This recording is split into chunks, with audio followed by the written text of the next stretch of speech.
Hi, everyone, and welcome to our debate on collaboration with other ABA professionals and professionals outside of our field. I'm Sydney Shinke. I'm Amber Holbat.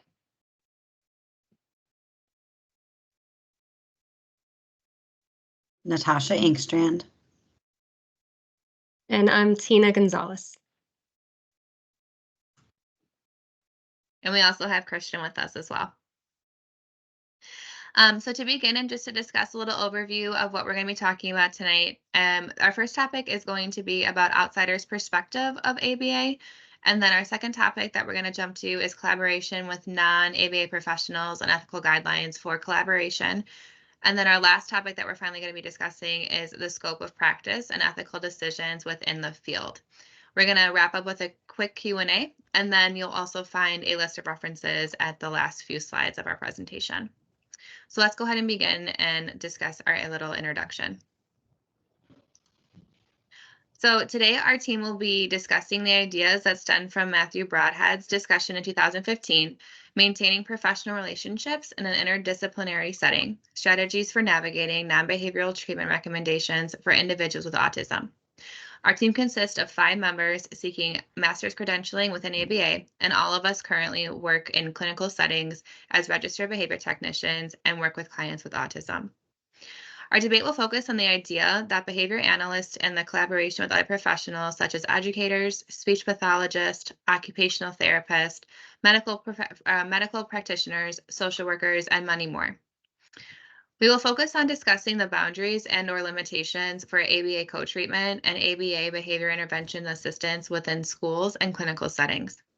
Our team will discuss the topic with an open discussion, allowing for conversation on the debate that why collaboration with professionals outside of ABA can be made difficult, yet on the contrary, is proven to be beneficial and most effective for client outcomes and treatment practices. Our debate highlights the Behavior Analyst Certification Board, or the BACB, Ethical Code 210, which identifies the parameters of collaborating with other colleagues in a professional and ethical manner. Our debate will be guided by answering the following questions. So for topic 1, the question that we're going to be discussing revolves around what perceptions are considered, what perspectives are considered when collaborating with other ABA professionals and ABA. How can behavior analysts effectively collaborate with non-behavioral professionals while adhering to ethical requirements? And finally, our last topic, we'll go ahead and discuss if ABA professionals have questions outside of their scope of practice, what professionals or resources are they willing and able to be available to help them guide them? I'm going to go ahead and hand it over to Amber, and she's going to go ahead and dive us into topic 1. Thank you, Sydney. Our first topic focuses on outsiders' perspective of ABA. In this first topic, we will discuss the BACB Ethics Code 2.10, Collaborating with Colleagues, 2.12, Considering Medical Needs, and 3.06, Consulting with Other Providers. Ethics Code 2.10 states that we must always have our clients' best interests in mind when collaborating with colleagues and other professionals. I will start with discussing the pros of collaboration. Consider this. ABA professionals typically work with clients for 25 to 40 hours a week, whereas non-behavioral professionals such as speech-language pathologists or occupational therapists only see that same client for 30 to 60 minutes each week. This is why collaboration with colleagues and non-behavioral professionals is essential in order to formulate the most effective treatment practices and achieve optimal client outcomes. Registered behavior technicians and board-certified behavior analysts often co-treat clients. Together, they apply those skills learned in client speech sessions and implement those interventions outside of that setting. For example, when a client's RBT prompts their client to use their augmentative alternative communication device when green appeared during morning meeting. By working together, ABA and SLP professionals achieve the most progress and generalize those skills in multiple environments and across a variety of people.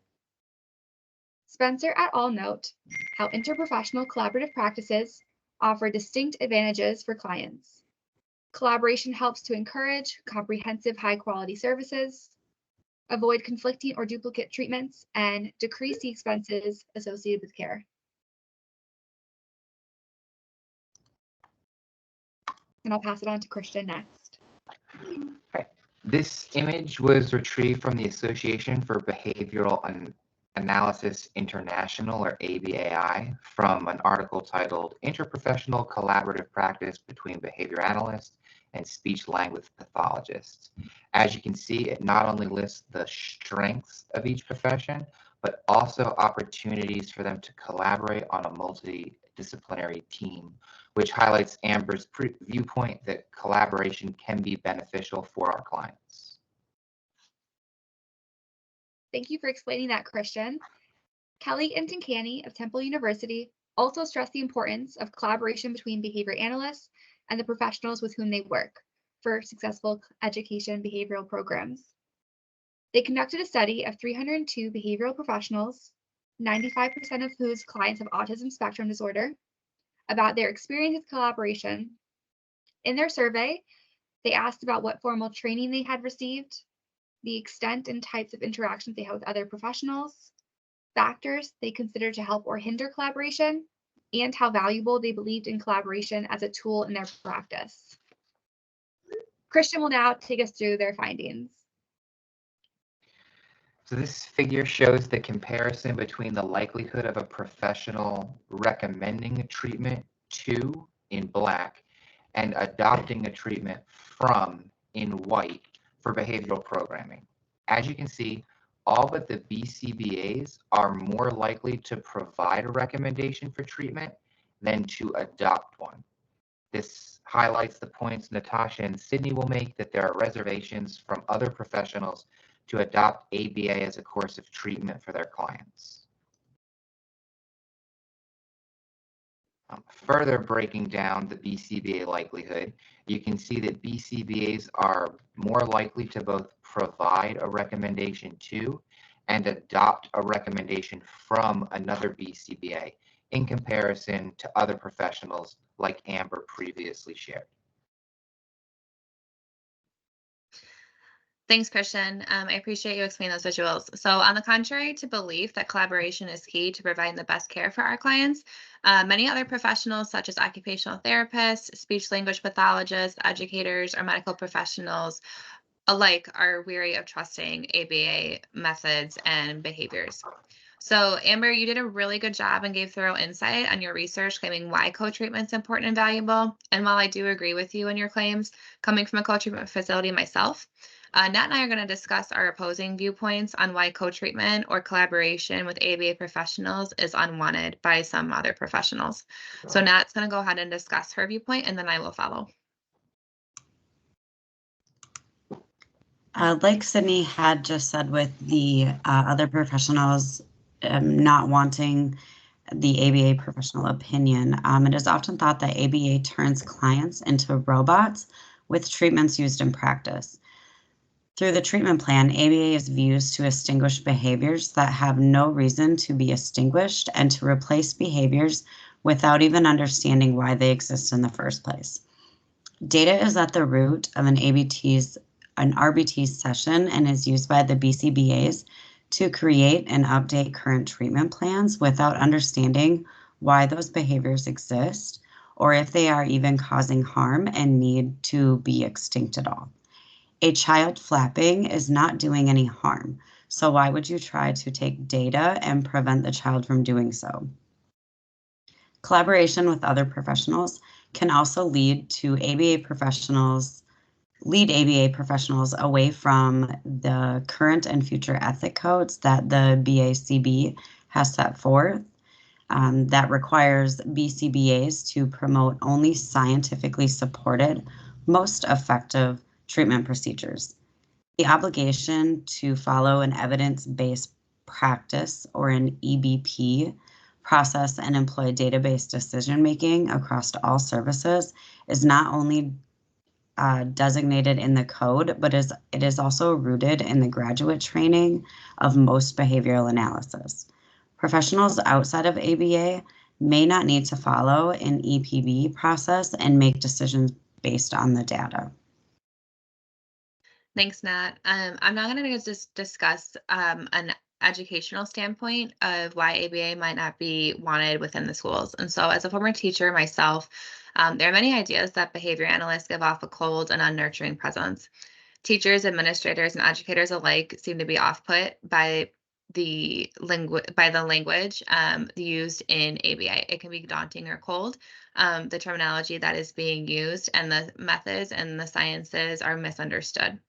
And so additionally, ABA methods for behavior tracking can in fact impede on classroom pacing and time management, making for unrealistic expectations for the teacher. This creates a lack of trust and unwillingness to welcome ABA into an educational setting, thus making it difficult for BCBAs and clinicians or consultants to build relationships with educators, inducing an unwelcoming environment for shared clients and students.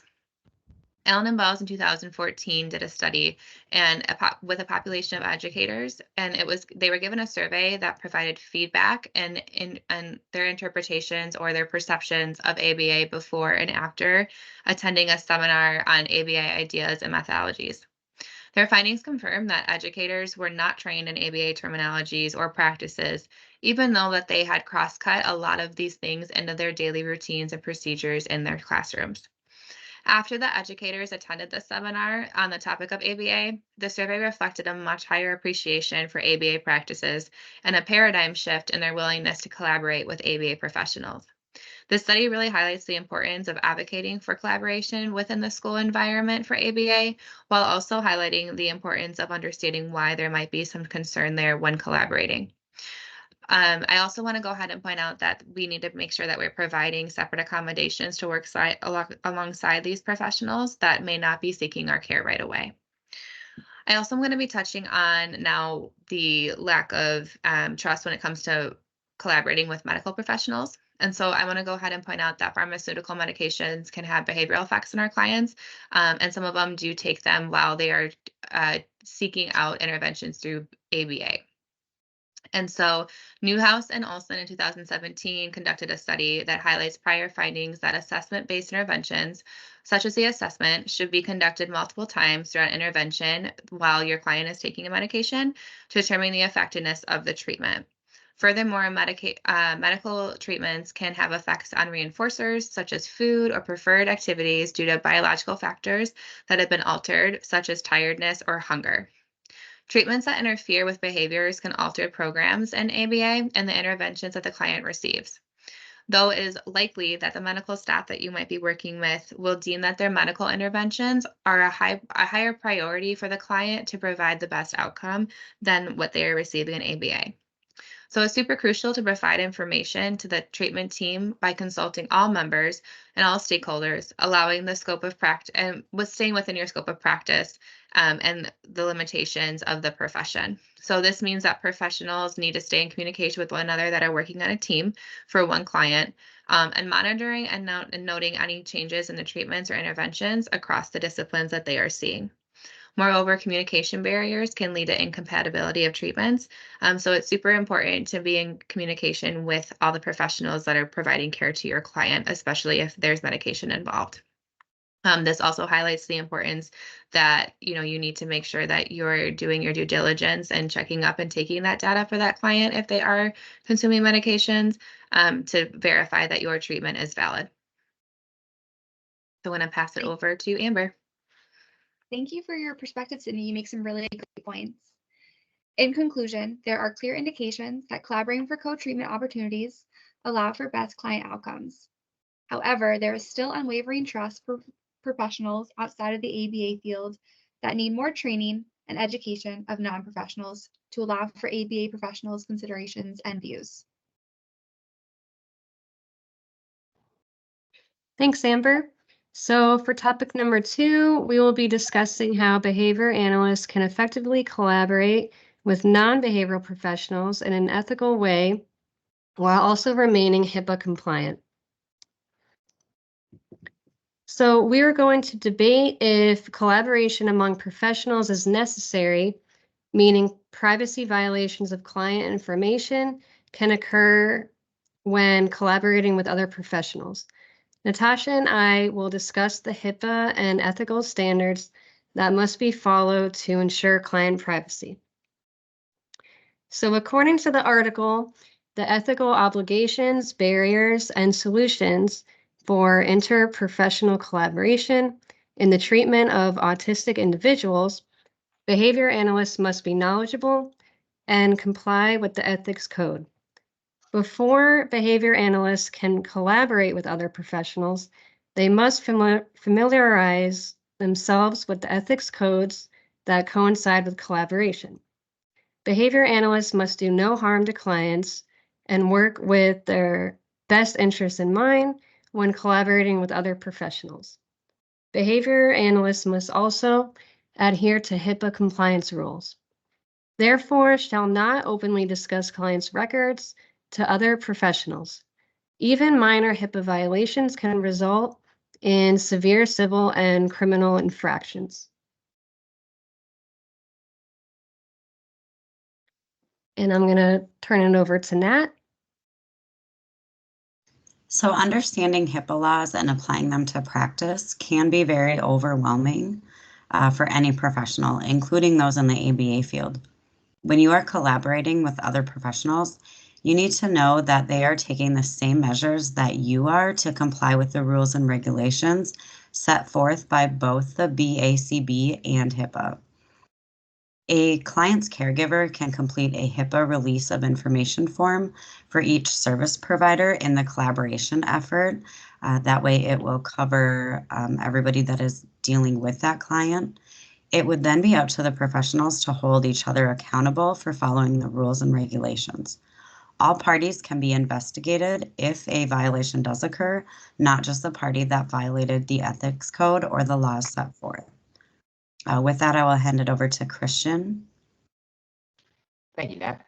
A contradiction to being overcautious with client information is to determine if other professionals are not providing intervention treatments to clients, noting the judgment call that needs to be made on the end by a BCBA to determine which ethical codes should be followed for the client's well-being. The Matthew Broadhead discussion in 2015 aimed to create a decision-making model for BCBAs to use when a non-behavioral professional offers a non-behavioral treatment for a shared client. Ethics Code 210 states that behavioral analysts collaborate with colleagues from their own and other professions in the best interest of their client and stakeholders. Behavior analysts address conflicts by compromising when possible and always prioritizing the best interest of the client. The article further mentions that BCBA should conduct a literature research on the offered treatment by the other professional. Just because a treatment is non-behavioral doesn't mean that it's not in the best interest of our clients. Thanks, Christian. So to wrap up topic number 2, it is important for behavior analysts to follow the BACB ethics codes and stay within their scope of practice while collaborating with non-behavioral professionals. According to the Ethics Code 210, collaborating with colleagues, a behavior analyst must prioritize the client's best interest when compromising and document all actions that were taken, as well as the outcome. Behavior analysts should also remain HIPAA compliant while collaborating and be sure to not disclose any private client information. Thank you, Tina. As for topic 3, we are going to discuss the imbalance of needing to practice within one scope, but deliberate the need for more training on how to collaborate with other professionals. The ethics codes we will discuss are 1.05, practicing within scope of competence, 1.07, cultural responsiveness and diversity, 2.08, communicating about services, and 2.10, collaborating with colleagues. I will start by discussing the pros. As defined by the BACB Ethics Code 1.05, practicing within scope of competence, behavior analysts only focus on their specialties. They can only venture into new areas, such as procedures and populations, in collaboration with professionals with expertise in that area. The American Speech Language Hearing Association has a search tool on their website called ProFind, which allows individuals to find speech-language pathologists by location, area of expertise, ages treated, and if they are bilingual, as shown here. Considering there are adverse boundaries with collaborating with ABA professionals, It is imperative to advocate for the field and yourself as a clinician. There are a multitude of ways to better the field and seek out advice from others in regard to co-treatment and staying within one's scope of practice, cultural responsiveness, self-bias training, and educating others on ABA methods. Cohen and Gersner suggest recommendations specifically for ABA and SLP professionals. The recommendations the authors noted include sharing treatment efficiency data, innovative teaching practices, and teaching and treatment concerns with each other to provide the best treatment outcomes for shared clients. This allows for collaboration among disciplines in a professional manner while educating other parties in their scope. Moreover, Slim and Reuter-Ewell discuss the different avenues of teamwork that client teams should consider while working together. The authors mention operationalizing constructs is a useful starting place for shared understanding and empirical inquiry. They describe ways to incorporate Spencer's 4 steps of cultural reciprocity, including self-reflecting, listening, validating, and collaborating to assist with dialogue and understanding between professionals when interacting on a co-treatment team. In another study done by Kelly and Duncani, the research indicates that large percentages of ABA professionals lack professional collaboration, knowledge, and training in the understudy. However, they are subject to collaborations on a day-to-day basis. These findings provide insight on the ability to be a team player when co-treating clients with other needed treatments, as well as highlights the closed door to the opportunities to allow others insight into the ABA field. With a lack of professional interpersonal relationship training comes ethical concerns in regards to Code 2.10. Thanks, Amber. Yeah, of course. Thanks, Amber. To piggyback off your ideas, Henderson, Ludden, and Romeo's research reflect on the importance of obtaining proper education and professional development and collaboration prior to becoming a practicing BCBA. This creates potential barriers for clinicians. In the research, the authors state, it would be ideal if, before a behavior analyst can develop a collaborative relationship with other professionals, they first develop skills necessary to be able to collaborate effectively. Though in practice, this might not always be feasible. And the authors go on to say that it may also be appropriate to gain competency concurrently with collaborative opportunity. This provides evidence that coursework and literature is needed, as well as professional development in workshops and through supervision opportunities, such as seminars and attending conferences on other professions that you will be collaborating with. The benefits of cross-training, like Amber also said, is that it's included in gaining an understanding of the perceptions and the perspectives of other professionals and how they make their decisions. Also, as stated by the BACB Ethical Code 1.07, Cultural Responsiveness and Diversity, behavior analysts must be aware of their own biases and participate in ongoing professional development related to cultural responsiveness and diversity. So also thinking about that cultural piece as well when you want to collaborate with others. Burhead and Hengeby in 2012 indicate that companies and organizations employing professionals should provide cultural competency training as well, and providing cultural insight during supervision opportunities. This allows for collaboration inside and outside of the field. And I'm going to hand it over to Nat. So Amber and Sydney both made really good points about why collaboration is key. However, some ABA professionals may be leery due to different conceptual frameworks and overlapping in the scope of practice that can lead to ABA professionals not wanting to seek out outside resources and/or collaborations. Using professional jargon specific to each field of study limits the understanding of the topic by the other professionals, when in fact they are working towards many of the same goals with that client.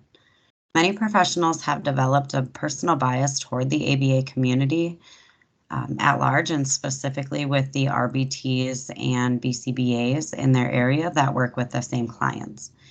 It has been said that the ABA professionals are teaching clients to be robots and are only concerned with the data that is produced and not with what their best interest is. ABA professionals are often thought to routinely use punishment as a way of treatment. This bias can create a barrier between ABA professionals and the others in similar fields when trying to seek guidance?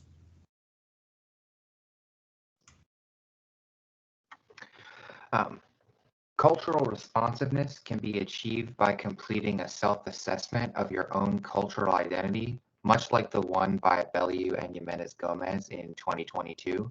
Figure 1 on the left was designed to focus your attention on tacting your inner dialogue for your thoughts and feelings about that identity.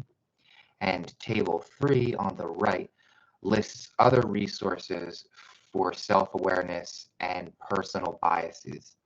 The idea being that once you become self-aware of your own cultural identity or bias, it allows you to work on them, creating a more culturally responsive professional. When we have personal biases which conflict with other professionals in the field, it can create barriers to collaboration. For instance, I suffer from a chronic medical illness and have seen many doctors for it. Therefore, I have a personal bias towards medical professionals in their favor. I seldom rule against their decisions. Understanding that I have this personal bias means that when a medical opinion is offered for a client, I should have another colleague look at it, the recommendation, rather than simply accept it at face value.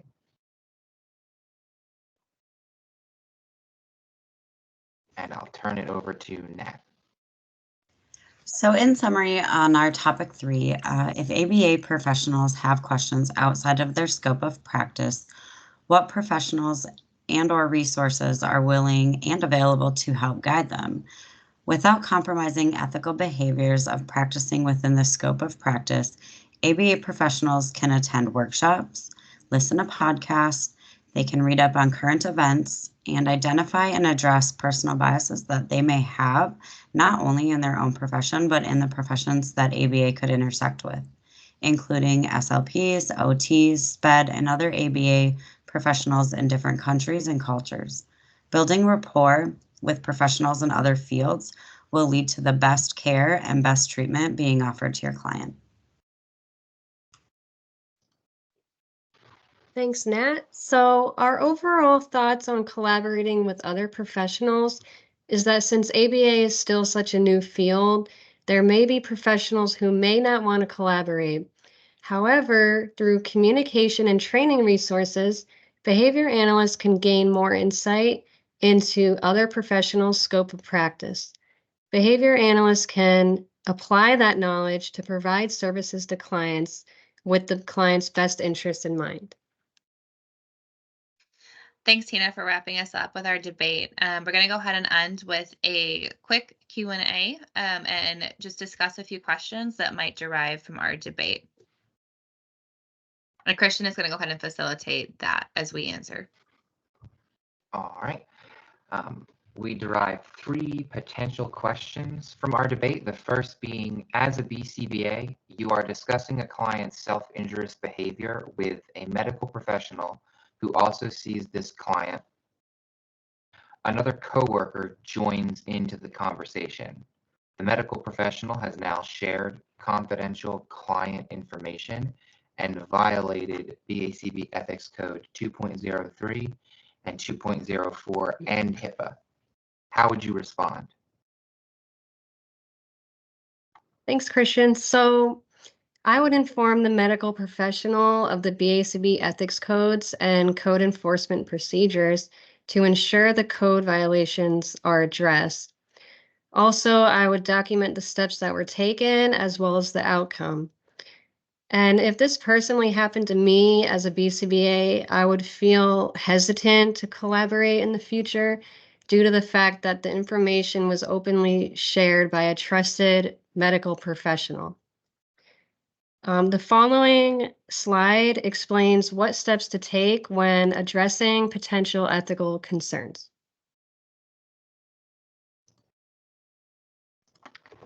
All right, and question 2. What if the SLP your client sees is unwilling to collaborate with you?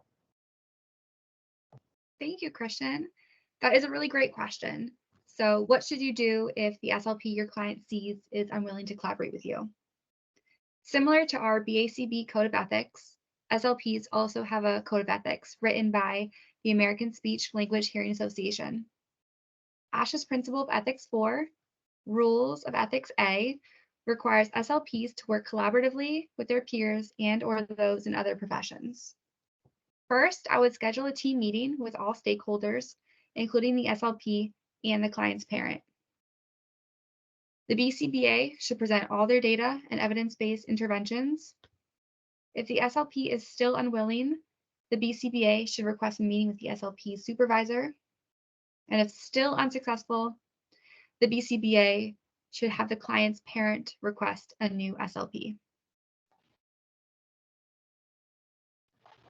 Thank you, Amber. Our last question is, what resources should you connect with if you are faced with conversations with outside professionals that lead to the inability to work together? So one thing that I would consider when thinking about what resources we can connect with, as stated in topic 3 that we discussed, make sure you're up on your research and you're doing your due diligence there on researching different methodologies that you're going to be co-treating with or in collaboration with, and read up on literature on the field and the topic of intervention that your client is receiving. Another way that you can make sure that we are facing this problem is connect with mentors and other colleagues to connect about next steps to help guide you through those next steps, which might include difficult conversations with that practitioner that you are having that inability to work with. You also want to make sure that on your end, you're attending conferences or seminars for professional development and workshops that provide insight on professional collaboration. And also discuss with your employer on protocols on how to communicate and manage a caseload for a client that is receiving multiple supports, and what that looks like at your place of work. And so hopefully they can give you some insight on that as well in case you run into this conflict, and making sure that you are providing the client with the best care that you possibly can. So we're going to jump down to the last bit of our debate. I just wanted to preview that we have our references listed on the next couple of slides, and you can go ahead and take a look at the research that we did on the back end to provide you with the knowledge that we gave you tonight. So thanks for attending, and hopefully you learned a little bit something about collaborating with other professionals and the pros and cons of working and not working with them. Thanks so much.